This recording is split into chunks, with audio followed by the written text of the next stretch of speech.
And they say insanity, like I always heard they say, insanity is repeating the same thing over and over and expecting. Now, I must have been extra insane because a lot of times I knew the result.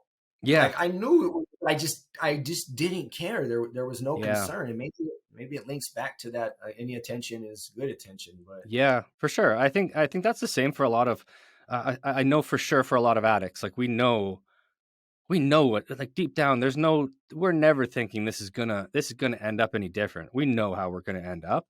yeah, After a good run, like we know how we're gonna feel. We know how sick we're gonna be. We know it's that we don't give a fuck anymore. And it's that's a really, really scary way to live with, like, it's I really don't care addictive. enough about myself to, my self-worth is so low that I know making this next decision is going to fuck me over, and I'm still going to take that. But who It's cares? Yeah, I'm a Who fuck cares? up. Yeah.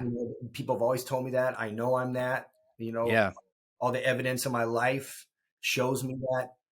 It's man, that's an ugly circle, man. I remember it. Like I remember it.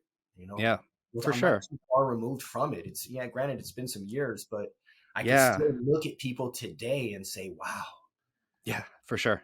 you know. For Or sure. I could be though. I'm one bad decision away from being in the worst shape on the Yeah. street, in prison.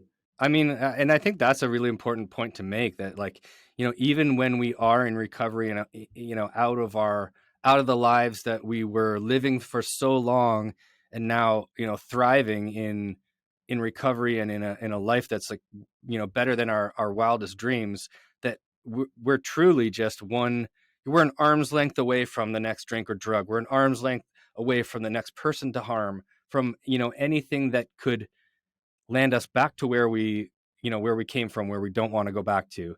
And we're always just one bad decision, or one bad thought away from that.